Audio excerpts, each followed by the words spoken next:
It's election season, and the Nugget has gathered a panel to do your voting homework for you. We asked each candidate 3 questions to get to know them and their platforms a little better. They told us their favorite order at the nest, why they're the best person for the job, and what they think is the biggest problem students are facing on campus right now. Hello, I'm Rafael, and I'm a second-year marketing student. I'm also the opinion editor of the Nugget. Hi there, I'm Brayden Shopland. I was the VP internal for 2024-25, and I just graduated from business administration last year. Hi, I'm Bradley Houston. I'm a writer at the Nugget masthead, and I'm currently a first-year accounting student. It is curious that she's running unopposed. Personally, I wouldn't vote against her. She seems to know what she's doing. Fair enough. It serves you well, though, right? Because you've gone through the 2 months of training that you have to do. You've done all those awkward introductions with different people on campus, including NAIT executives. The biggest thing for me is that student services are very, very decentralized, and there's a lot of options, and it's really, really hard to navigate. Now, is it in Danielle's power to condense that or to make it much, much easier for the students? I'm not certain. She hasn't really said implementation strategies or anything, but I'd be interested to hear more what she has to say, I'd say. No, I agree. I do know that there's issues with services on campus, especially with the Student Service Center. You go there, you're bounced to the BIC maybe. Yeah. They bounce you back to the Student Service Center. So I know that exists from my past experience on the executive. But I am curious, what does that mean for her to go try and fix that? I have an idea of what her job really entails as a VP academic. And it's very, very detailed.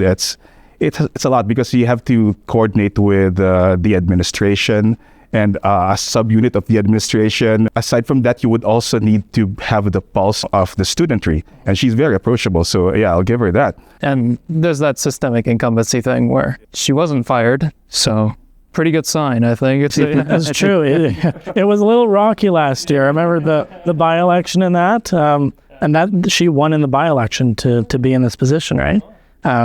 So yeah, she's done an astronomical well-done job, for sure. My concern was that she had this line where she said, if I'm elected, I will do this. So what's stopping her from doing it now? That's my main question. Is the audit still ongoing? That's why she's not taking action yet.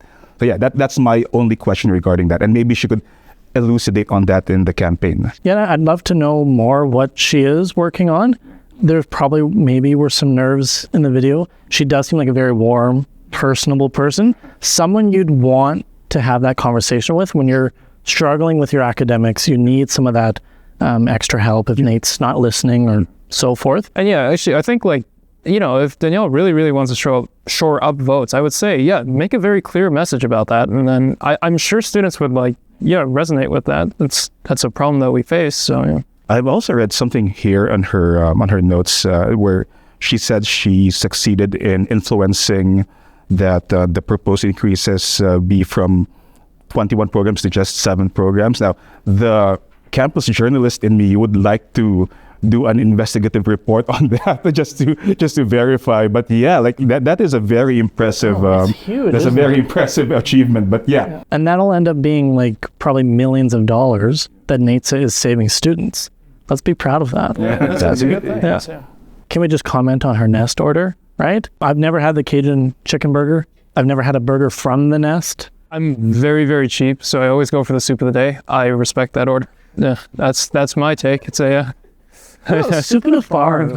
Yeah. I do that all the time. Is it? The thing running through my mind was that how many times did she practice this answer? It was perfect. When you know. Well, it's her order, right? She goes up to them. It's like, yeah, this is my Cajun chicken. Yeah. Just starting off, what does a VP external do? Yeah, so the VP external typically works what we call outside of campus or off of campus. Was kind of the term that we would always use as an executive and when I was training and all that. You typically work with the satellite campuses. So you've got Patricia and Such and Spruce Grove. You also work with government officials. So you kind of take the lead or take the charge on going to some of those more networking events that you might do. I think Vlad has a great start. He seems to be getting involved on campus, especially as a senator for NAITSA, which is fantastic. I just don't quite feel that he understands what the role of VP External does. Some of his comments overlap with VP Academic, right? The only thing that actually touches on VP External is the UPass issue. Yeah, that's the only one I was able to see. Yeah, I could tell he was under pressure in the video for sure, which is totally fine. I guess we can help him prepare a little bit. I guess the main thing is, can you muster up a sort of a message about VP External as much as possible? Because if you have a clear message there, and if you can like just stick to it, it would be better not just for the vote, because it is a one person running one, but it would also be good for himself. I think that's why Reed. That's a good point about bringing it up, the fact that he's running uncontested, right? Is it likely that he's going to get a more than 50% no vote? I don't believe so. I've heard that it's come close in the past when it is a yes/no vote on a candidate. At the end of the day, they still end up winning. Vlad should definitely do some campaigning on campus, talk to students, get his message He out. mentioned clarity of communication a number of times. Yeah. And I think it's also something that he personally should work on. And I think if he like practices that, and of course, when he campaigns and he improves his the way he delivers his message, it would help him a lot. Last year, when Robin, who was running for this position, was giving his answers, the way I remember it, it was a less than satisfying answer, quoting Aliyah. And but it turned out that Robin really did well in his job. If somebody who wasn't able to give really satisfying answers in this 1 minute interview can do this job well, then I'm sure Vlad can also do this. Vlad should enjoy campaigning when that comes. Have fun, show passion, talk to students, hear their concerns, hear their issues, and that will secure the vote. Get a 99% yes vote. Aim high. I'm a black coffee guy, but everybody has their own stimulant for the morning. Is it possible that he's thinking of some other restaurant? Actually, no, that could be, because you go to the common market and I believe they have breakfast, they have tater tots there. I think they have a breakfast sandwich or a wrap, but I don't think you can get a latte from the Nest. No. And then I don't think the breakfast wrap exists. The better answer is I haven't been to the Nest, or I haven't had the chance to go to the Nest. It doesn't speak well if you're kind of flubbing it, especially something as low stakes as this, I guess. But yeah, because then that translates into what are you going to lie about if you're in the role, especially working with government officials. Yeah. But maybe that also goes into the part of why he doesn't seem to understand what the VP External role does. So then that's why he was using things that normally VP Academic would talk about. I guess if you have a bigger stage, then there's less room for you to make white lies, I guess. Yeah. Maybe. Yeah, own up to your mistakes, right? That's being the bigger human being. I like that he's getting involved. I will say that. As a senator, wanting to run, that's kind of a natural step into the executive council.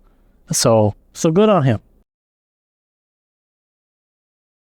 So absent of opposing speakers, she's the best speaker so far. I'm comparing her to the other candidates because we don't have anyone to compare them to. But yeah, she's very well spoken, articulates her thoughts quite well, knows where and when to take some of those pauses, whether or not that's to maybe collect her thoughts.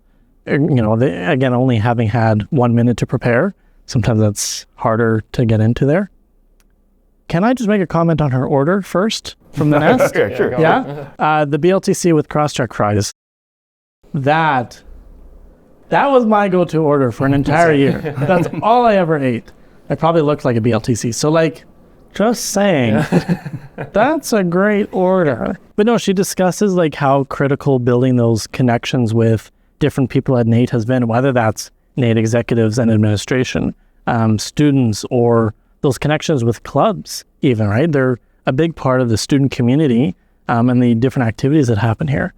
So to have built those connections in 1 year, it seems like a no-brainer to continue with that rapport that's already been built going into the next year. I'm going to make this criticism, the same criticism I made against what Danielle said. She said something about the quality of the food services that we have here at NAIT. And I also want to ask the same question, what has she done so far? Because, she brings it up right now, like, she's had a year already. I'm not saying she's doing a bad job, but did you do something else that prevented you from doing this? Yeah, that's a good point, right? Like, you could talk about saying you've done these things to improve food security or food services, but what does that exactly mean? Like, was it getting a new food service location, or was it getting Chartwells to bring in better quality food? What does that equate to? I don't think it's the most urgent, but it is a concern nonetheless. I've watched all the videos, and I think they all brought up real concerns. Yeah, I think like to that point, I push against that and saying, well, VP internal, this is precisely what they should be worried about. So I think it is actually a very relevant issue that she can actually work on. So I think it's a good one. Something I wanted to highlight from her article is she talks about her work on campus-related projects, things like new buildings that are happening, student spaces, ensuring that student voices are consistently represented and presented to those different panels and whatnot, she says. And that is definitely an important piece of what the VP internal does in that role, especially when there's talks about maybe new buildings on campus. Are there going to be student spaces in those buildings, or even in the existing places on campus? What are the spaces for students? How well are they built? The furniture, the plugins, access to plugins, things like that, the quality of them. That's super important too. So it seems like she has a good foundation. One thing she didn't speak to that I'd be curious about is engagement with students. That is a big point of the VP internal role as well, is to create events or opportunities to connect with executive council. I have seen that she's been out there. I've seen Instagram posts and whatnot. I still follow NAITSA. But again, just make sure you speak to that as well. Actually, personally, I know that we should only talk about what they said in the video, but the way that I've observed her working this past school year, I think she is not lacking in putting herself out there. I think those are, some of like those specific details that are missing. Again, sometimes that's attributed to having to prepare 1 minute for a video. But yeah. Well, the good news is she's running on a post, so it's not that much of a concern. I mean, you still have to go out, campaign hard, talk to students, talk to as many as you can. Just because it's a yes/no vote doesn't mean that it's guaranteed. And I mean, you can be humbled by talking to students for sure and learning new issues. So the campaign trail is very important. Go for the 100%. Right? 101%. I don't think that's possible. She's very on point. Yeah. She gets to the point where it's like, okay, these are like the things I've done for NAIT students. I think incumbency is strong. Like she's already in there. She's like shown that she's done a bunch of things. Yeah, she said that she has proven herself, and I agree 100%. Personally, as a student who has 2 jobs on campus and is busy with other volunteer work, it's not realistic for me and for many other students to inspect her with a microscope, monitor her actions every single moment. But that's exactly it. So many 15,000 students are deep in their studies. They don't have time to watch those videos, the meetings, to keep them in check. So they place their trust in the executive council. These 5 people here who are running this here, do you trust 4 of them to do the roles that have been put in front of them, that they're saying they're going to do the work in? So when you have someone who's like rerunning, clearly the students trusted her when they voted her in 2025. So you heard it here. Just vote for the system. Keep the continuity as long as possible, and it should be fine. Yeah, in a democratic way, for sure. And with regard to the strike, I would agree that is the most urgent problem that students are facing now. And it matters to me that she's there right in the middle of it, trying her best to communicate the students' concerns to the administration, both administration and NASA. Those relationships she's built with NAIT and NASA, I mean, if a strike happens, and forever how long it may go on, it may go past April 30th. So if she gets voted in as, president, and her second term would start May 1st, it's just such a natural transition, especially if the strike is still ongoing. You want some consistency there, because the strike will definitely create inconsistency in students' education, especially if they're graduating this year. What does that look like? Yeah, she's got that like sort of stability of, hey, like, let's not change the guard. And also she's really prepared. So it's going to be really, really tough for his challenger, I feel like. Yeah. That's kind of my read. Stability is a good word. Yeah. Yeah. I think that's stable. That's kind of her pitch here. From what I remember in watching, the video just now, and then also just perusing her article, she doesn't really make mention of leading the team, the other vice presidents on executive council. And as president, that is very much a big portion of the role too. But if you are going to have a new VP external, which you definitely will, you're definitely going to have to help them out. The president and the VP external would work closely sometimes when it comes to working with other students' associations and government. So you're going to want to have a handle on that for sure as president. Yeah. Don't take your team for granted. I do remember something from your campaign that because the question is whether having that established network is necessary or helpful for a president.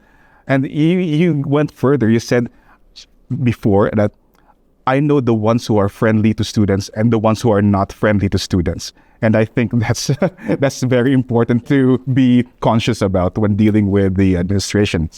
That's actually, that is such a great point, right? Is there's some NAIT executives and some NAIT administration that do not care about students. They don't have students' minds when they're making decisions. They don't consider student feedback or how it's going to impact them at all. As I always said, they run NAIT like a business. But then you do have the incredible executives and administration who do have your backs as a student executive, student leader, to know who are the ones you can have those good conversations with, and then the ones where you're just passing in the hallway with a quiet nod. That is pretty important to have. I feel bad that he can only eat the fries at the nest. Yeah. Like, I mean, they're great fries. The shoestring fries are. So he brings up that there are discrepancies in the council. I'm interested. Like, you got my attention. Hey, what are the discrepancies? If you can point to like some very specific things, then that works. If there isn't anything specific though, then that's a very, very difficult thing to run on, I feel.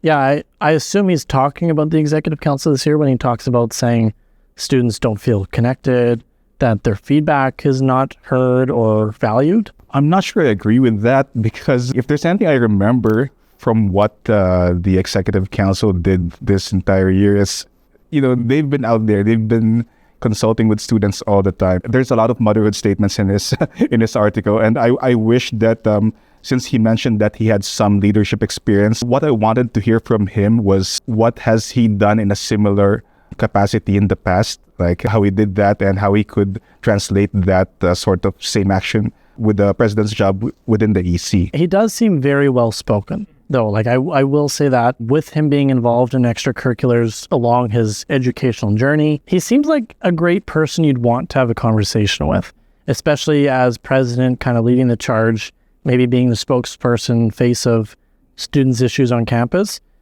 He seems like it would just be easy to have a conversation with.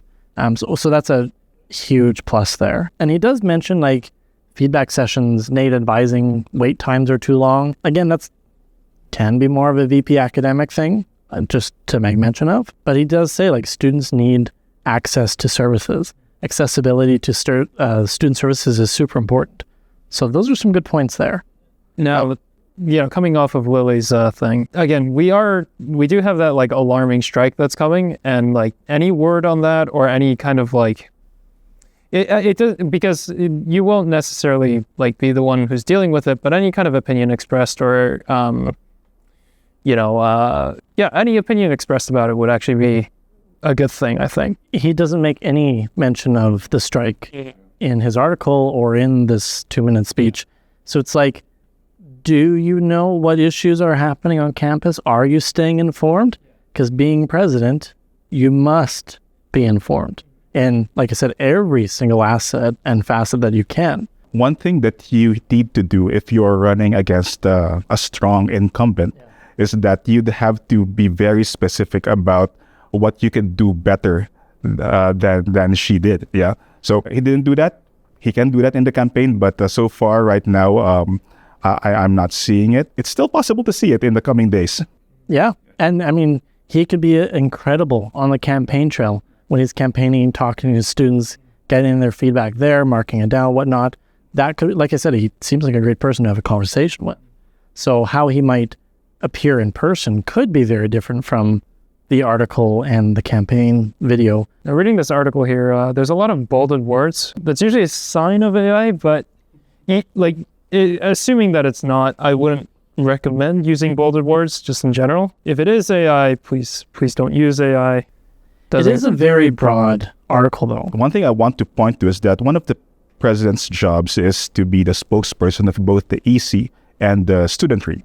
And for me, personally, there has to be some sort of assertiveness in your tone, in your manner of speaking when doing that role. And again, I'm not seeing it here. Yeah, I agree with you. He's like this chill person you want to talk to, but is he gonna fight for you? Yeah, that's what I want to know. That's a good point. He's got to step up to the plate, go talk to as many. If he wants to win this against her, he's going to be pushed. But I think that's an incredible experience to have, though. So all the power to him for that. Yeah, Mehtab, I would say if you want a shot at this, more clear messaging, challenge her, get out there, get as much visibility as possible, and you might have a shot.